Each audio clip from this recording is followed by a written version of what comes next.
Now recording. All right, cool. Welcome to the Whiskey Weigh-In Podcast. My name is Brenton Arrington. And I'm Shay Huffman. What are you drinking tonight, Shay? Man, you already know we're on the proper 12 talking about UFC. We're going to have to stick 12 again, huh? with the proper 12. The Irish whiskey, as you can see in the red beard, all Irish over here. Nice. Yeah, we've gone through a couple bottles of that. Yep. I actually got a new bottle here. New bottle over here. We're keeping Connor in business, keeping him out the octagon. Yeah, I know. I almost want to quit drinking it so that we can get him back in there. I heard that. But tonight I'm drinking Bullet Bourbon. Okay. You ever had it? I haven't. How you liking it over there? It's pretty good. It's a straight American rye whiskey out of, let me see here. Is that Indiana? Lawrenceburg, Indiana. Yeah. Pretty good. Shout out to my friend Jason for introducing me to that. Okay. But I'm enjoying it. I've actually drank a little more than I thought I would. That's always what happens when we get together talking about UFC. Now, you know what? Can we just start out? I know you usually start us out, but let me start us out. Let me throw you a curveball, my man. All right, let's go for it. My boy Brenton, he's been in the lab, if you will, just researching. He's been learning about the card a lot. But you know what? I'm gonna tell you a little catch up to you. You've been following this a little longer than I have. He's right. But he's right there with me now. But you know what? Let's go to the prelims because man, I got some fighters on here that I really like and I'm excited for. Some of these fights on the prelims, I'm more excited for than the main card fights. Yeah. Yeah, so let me start out with the featherweight Darren Elkins versus Ryan Hall. This is going to be a great one. I'm just going to do a quick pick 'em here. I'm going to go Ryan Hall. He's more of a grappler. Darren Elkins, no stranger to the octagon though. He's a beast in there. Doesn't Darren Elkins have a history with Mirsad? Yeah, I think you're right. Yeah, Bektik. Yeah, and we'll be talking about him later on the main card. That'll be the fourth fight of the night. But go ahead. Yeah, I think this is going to be a great fight. Ryan Hall, grappler, really good though. Like I always say, give me the grappler. So give me Ryan Hall in the quick pick 'em. And then as I'm going to scroll up a couple more fights, featherweight fight, my boy, Andre Touchy Feely, going up against Shaman Mraz. But how did he get that nickname? Touchy Feely? Yeah. Well, his last name's Feely. Okay. So Touchy. So you just went with Touchy? Is Andre he a grappler? Is he a wrestler or anything? Or my boy Andre is well-rounded. Okay. Andre is well-rounded. Yeah, I see. Give me Andre Touchy-Feely in this one, man. So I'll let you start us off with the main card now. All right, yeah, we got the main card for Fight Night 155 at the Golden One Center on Saturday, July 13th on ESPN+. The first fight got canceled. Ben Aldarius and Drakkar Klose. One guy, I think he broke his toes or something, right? Really? Yeah. I didn't research into that much, though. I know you're all into it now. He got injured pretty badly, so he had to pull out of the fight in a sparring session just like a day or two ago. So that's tough. Man, how bad is that to just train for months and months and months, anticipate a fight, think you're going to get paid, and then get hurt and have to cancel? Man, so that sucks. I hope you worded it wrong, and I hope he wasn't sparring literally a day ago. I hope he wasn't sparring. Maybe I did get it wrong, I do think that is what happened. That's what you think? Yeah. Man, that's tough. I don't think you should be... Listen, I'm no expert. I'm no trainer. I'm nothing. But the week of the fight, why are you sparring? What are you going to do to better yourself sparring? You should be going through drills, your techniques, not to beat a dead horse, but like Masvidal, they brought in the new patch for him to practice, the flying knee. You work on your technique. You're working on your craft. What are you going to do by sparring? You're not going to... On the week of fight week, don't spar, please. Yeah. I'm going to double check here. It says due to an injury suffered by Benel Darius or Benil, however you want to say it, his lightweight bout with Drakkar Klose on the Saturday's UFC Sacramento card has been canceled. No word on the injury. Okay. Well, I just suffered by Darius or how long he'll be out of action. I know I read somewhere that he broke something. Right. I'm pretty If it was sparring, man, what a dummy. Pretty I'm sure sorry. of that, but I could be wrong. So let's just go on the record and say we don't know. We don't But know. I think I read that somewhere, so you guys can check me on that one. Anyways, first night of the night is going to be a middleweight bout versus Marvin Vettori, the Italian Dream, 12-4-1, and he's going up against Cesar Fiera, 13-7. Cesar Fiera, that's going to be my pick. Cesar, at first, whenever I started looking into these fighters, I was like, wow, look at Marvin. His last loss was a split decision against Israel Adesanya. Israel Adesanya, I mean, yeah, everybody could lose to that guy. He's amazing. Right. And then I started looking more into it, and I realized Israel's grown a lot in the last year. Yeah. And maybe that loss or split decision wasn't as impressive, even though it is a loss. Right. Marvin's coming off of that, and Caesar is kind of quite the impressive background, despite his 13-7 record. Well, listen, I'm going to take the bait. I'm going with Marvin. I remember watching this fight against Stylebender. Yeah, Stylebender's one of those just freakish people that, I mean, he literally just, you watch him grow as each fight goes. Like, you just keep watching and watching. You're like, wow, he's more impressive than the last fight. And then the next fight, oh, wow, he's more impressive than that fight. But I'm going to take the bait here, and I'm going to pick Marvin. And you know what? It looks like the odds makers are also taking the bait. They have Marvin at minus 150 as the favorite, and Caesar as plus 130 as the dog. So you're going with the dog. I'm going with the favorite. But, you know, like I said, Caesar is the dog in this one. Wow. Yeah. 15-7. My bad. Caesar's 15-7. Had the wrong record there. That's fine. Yeah, I'm going with Marvin. I like the way he fights. You know, I remember watching that Stylebender fight.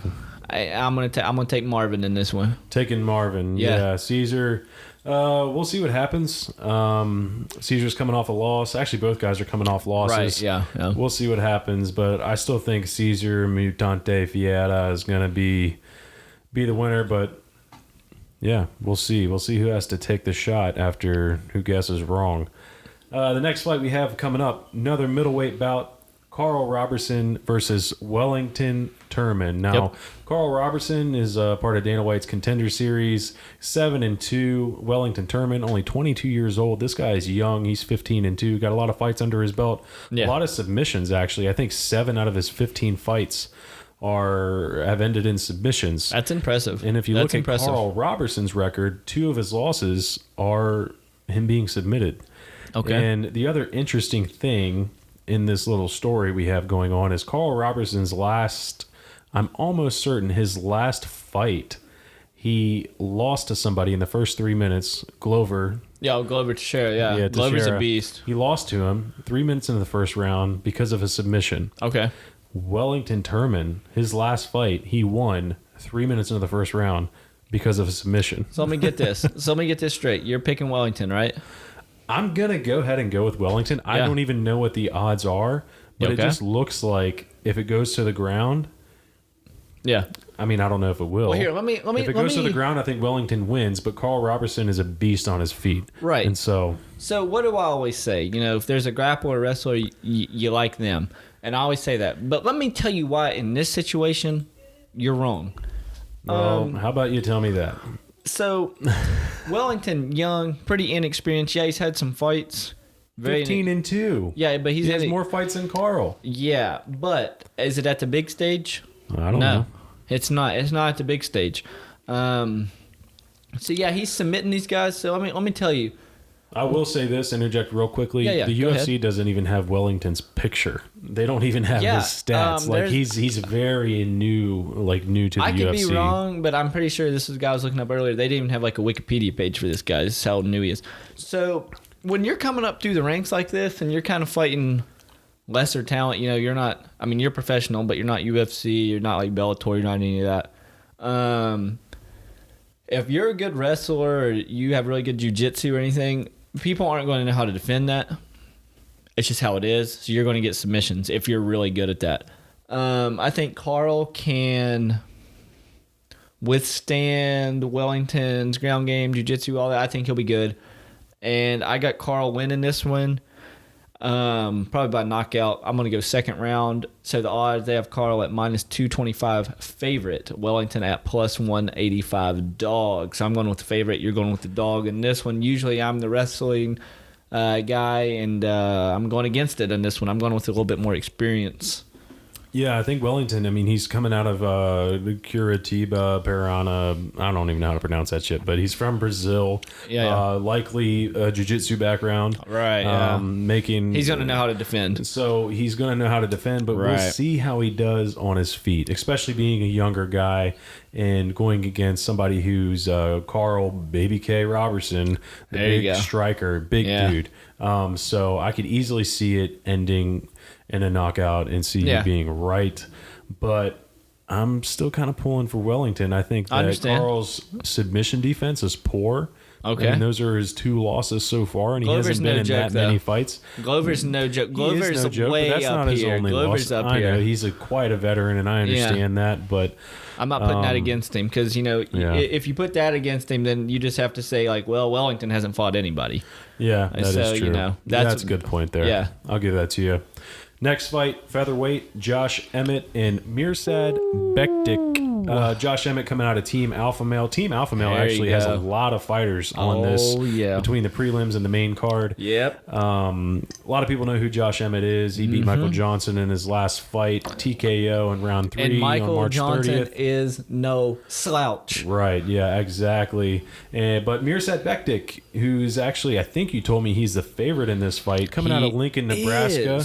This guy is a beast. I actually listened to a whole podcast today of him talking about his faith. He's a Muslim. Oh, really? And so he's very, very disciplined, not just in his spirituality. Okay. But the guy's also used to be a bodybuilder. Okay. And if you hear him talk, he's just very soft-spoken, very focused. He cares a lot about how he's interacting in this life. And so I'm just really excited to see how that discipline plays out. Right. In the octagon as well. And before I picked Mirsad, I did not know that he's the favorite. I think you told me is he the favorite in this fight? Yeah, he is the favorite, minus 165. Thought Josh would be. Yeah, so before I pulled this up, I would have definitely thought Emmett was the favorite. But Emmett is at plus 145 dog, and give me Emmett all day. They're in Sacramento. In case y'all didn't know, like Uriah Faber's like the head of Team Alpha Male. So Team Alpha Male is out of Sacramento. Listen, that place is going crazy. So I saw an interview earlier today too with Josh Emmett talking, I think it was to ESPN, about being in Sacramento, and he just really loves feeding off the energy of the crowd. Yeah. And he's so excited for not just his family to be there with him, like that's usually the case when you're traveling. You just have those close to you. Yeah. He said he has so many people hitting him up for tickets, and it's just going to be insane being at home. That place is going to go nuts. I mean, excuse me. So you're going against Emmett. I'm going for Emmett. And, we're talking about the crowd going crazy. I feel like that's a great transition into the co-main event. Tell us who it is. Yeah, somebody named Uriah Faber. Woo. I don't know if you've ever heard of the California Kid, 34-10, coming back after last fighting in December 2016. He beat Brad Pickett in a unanimous decision. A legend in Brad Pickett, man. Don't put no disrespect on Brad Pickett's name, any of y'all. But since then, Uriah has gone out and has a 3-month-old daughter named Callie. Okay. And that's pretty fitting, by the way. Living a great life with his wife and his new daughter. He actually did a little bit, if you want to watch it on YouTube. I think it was recorded maybe by ESPN or somebody else. I forget. Okay. But they kind of follow him around. Yeah. They go to Team Alpha Male. The guy, he's a busy businessman. Yeah. He's a busy dad, and he's a busy fighter. I'm concerned. Not recently, but before, yeah. Well, he's still grappling and doing stuff like that, true. And training and all that stuff. I mean, everybody that was on that video said he's been active, but we'll see. We'll see about that. But he's coming against a pretty tough opponent in Ricky Simone. Don't say pretty tough. This boy's a monster. Yeah, he's quite on fire right now. I think one of his specialty skills is jiu-jitsu out of Gracie Barra, Portland. His last fight, he beat Ronnie Yaha, however you pronounce last name, in a unanimous decision in UFC 234 just in February. So this guy's been a super active fighter. Right. He's 15-1. Right, 15-1. Tough record right there. And he's been on fire, so I don't know why Uriah decided to take this fight coming back. You want to hear the odds on this one? Yeah, I'd like to know. Man, this is the biggest difference on the card. And a lot of y'all are probably in thinking the co-main event. Yeah, y'all are probably, by the way. and y'all are probably thinking, oh, Uriah has it. No, Uriah is the underdog. You got Ricky at minus 345 favorite, and Uriah at plus 285. Man, I can't. This is tough. Uriah is originally the person that got me into MMA. I love Uriah Faber. Well, let me cut you off there. So you know more about Uriah than me. Was he always somebody who fought at 145? Is it new to be at 135 for him?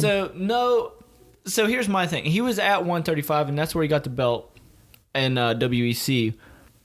But here's the thing. When you get older, you go up. You know what I mean? Because it's harder to cut. Yeah. I know that makes sense. Yeah, I know he's cutting to get to 135. But he's gone down and up before. Or no? I don't know. I don't think... I thought originally... I told you this earlier. I thought originally that he was at 145. And I actually...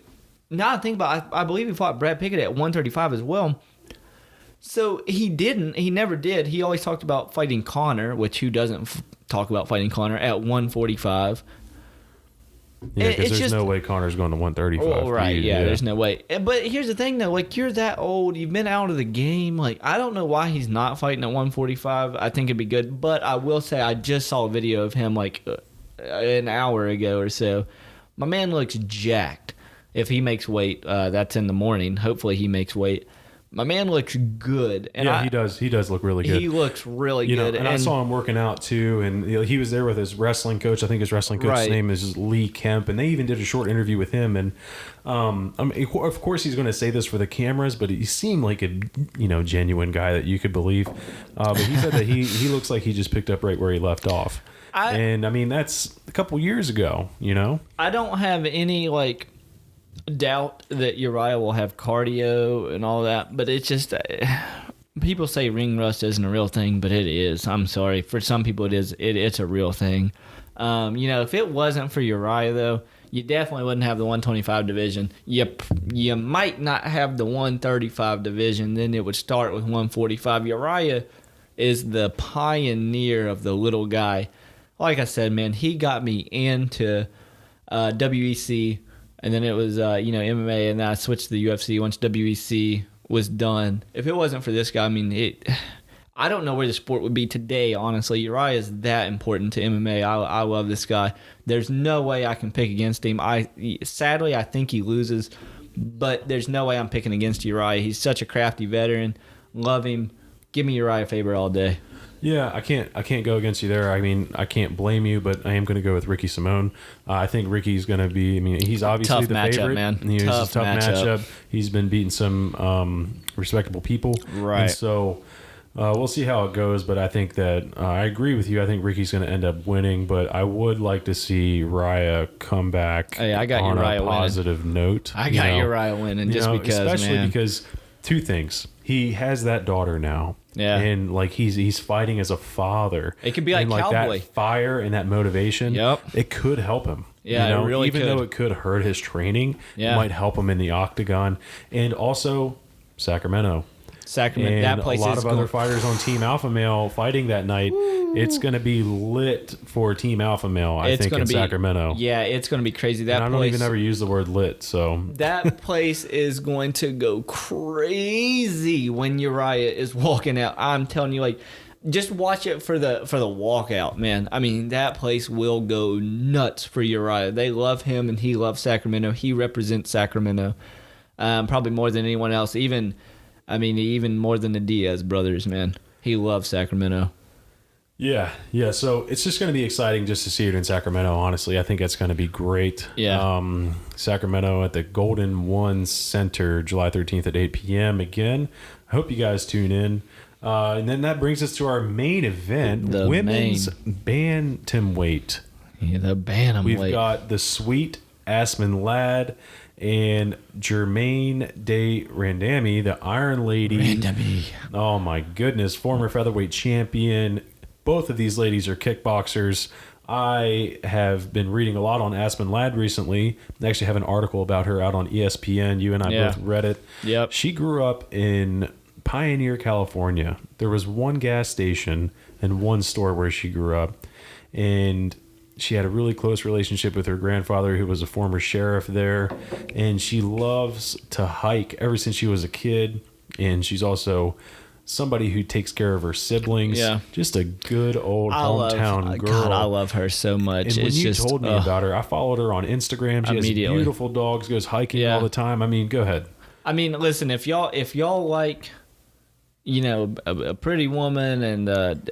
Whoa. Don't objectify her now. Listen, she's a pretty woman. You know, she goes on hikes, and if you love dogs, man, follow this woman. And she's just such a sweetheart. I mean, like, she just seems like a good, wholesome. Very pure. I mean, just pure. Yeah, that's the word. Just a pure individual. I mean, she is just awesome. I love Aspen.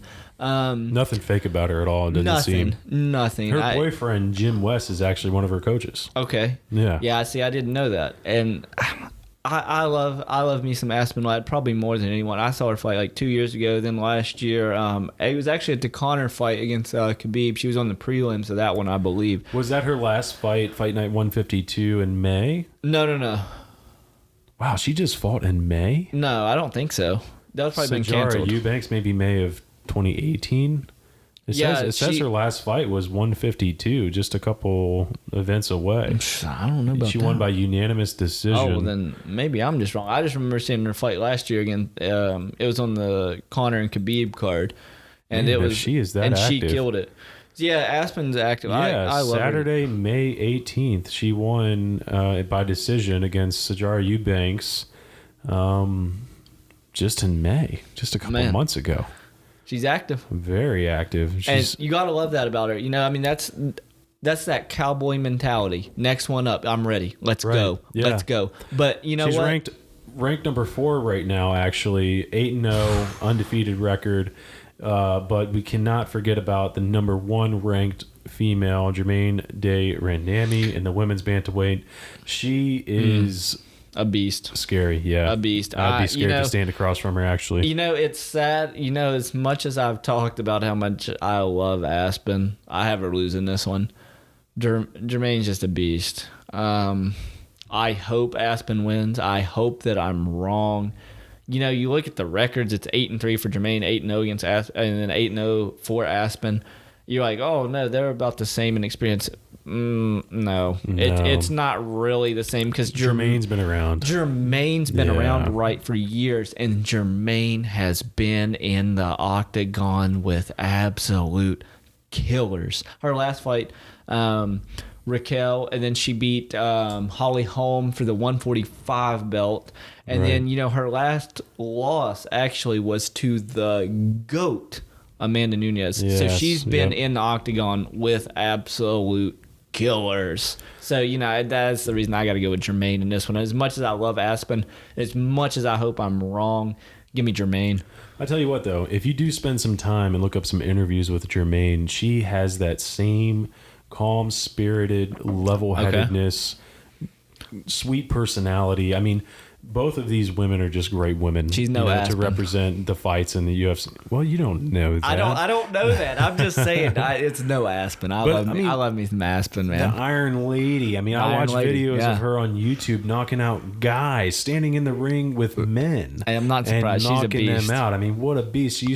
She's still playing soccer. She actually, I think she played on the national team for the Netherlands. I could be wrong there, but that's impressive. I was just like, what an athlete she is. So what you're telling me is she's going to have great cardio and there's no chance of her getting tired. Well, that's what you're telling me. I'm excited to see two people who excel in kickboxing and stand up. I don't know if this one's going to go to the ground, honestly. I think this one is going to be a strike match. Right. And I love that. So who you got? You're kind of dancing around it here. Okay, well, I do have Jermaine, but I'm going to be rooting for Aspen. So we're in the same boat on this one. Yeah, we're I'm going to be rooting hard for Aspen. I mean, I just kind of fell in love with her recently, especially with all the media and stuff they've covered on her. It's hard not to root for her. I agree. I agree. And I'm just, even no matter what happens, I just want to see her grow. Man, you know, whoever wins this probably gets the title shot at 135 against Nunes. Well, that's scary. That's scary. But, I mean, it's true, though. Whoever wins this gets the title shot. Imagine Aspen? She ranked number 4 right now and beats the number 1 and then goes up against the champ.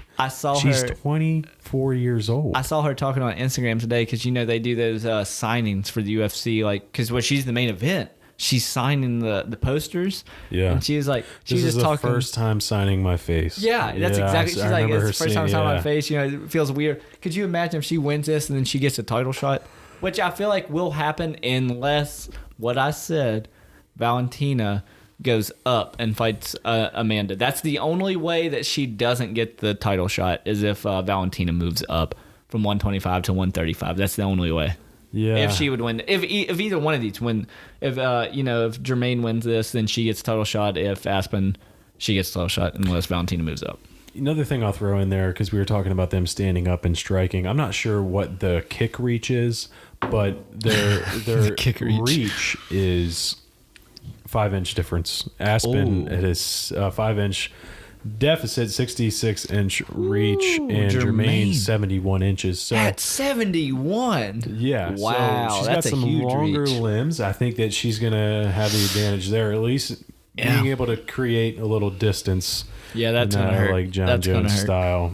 Yeah, don't say that. But yeah, it's gonna hurt. Yeah, for sure. Yeah, so those are our fight predictions for UFC Fight Night 155. Yep. I'm really looking forward to it. I think it's going to be a great night of fights. Yeah, I do too. I'm hoping for the best. We definitely have some people that we're rooting for. That's the underdog. Well, I guess Aspen's not, but who we have losing. And I hope, that we hope that they win. Yeah, run us through the odds on that main event. On the main event? Yeah. Oh, let's see here. We have Aspen. Aspen's the favorite. I can't believe that. I think. See, because in our minds, that's not the case. In our minds, it's not the case. Like, I was telling you earlier, I think that Aspen is the favorite because I think people saw the article with her, kind of fell in love with her. People are throwing money with their hearts. And then they're just throwing money, and then and the odds are like, let's just keep ranking it up on her. Aspen's at minus 170 and Jermaine's at plus 150. I'm surprised. No disrespect I'm honestly to surprised. Aspen, but this is a good example of none at all. People don't always just gamble with their minds; they gamble with their hearts. And so, we'll see what happens. Hopefully, we're wrong though. Hopefully, we are wrong. I do hope I'm wrong on this one. Right? Yeah, me too, for sure. Her and Uriah. I picked Uriah, but I'm not confident on it. Yeah, at all. Well, keep tabs on our page moving forward. Look for the live recorded reactions and look for our UFC Fight Night 155 recap. Yep. We'll show our reactions and everything there. But another, I don't know. What else? Man, I think that's it. I'll do it for this pod. We'll be back next week for the recap and the predictions for the UFC on ESPN4. We'll be back with y'all for that one. Other than that, I think I'm good. What you got? I think that wraps us up. So please like, share, subscribe. If you're going to dislike, just don't do it. There's no point. Do it and leave comments. Leave us some bad comments for us. If you leave any bad comments and they're not helpful, it'll make me sad, but just at least make them helpful at least. Take care. Take care, y'all.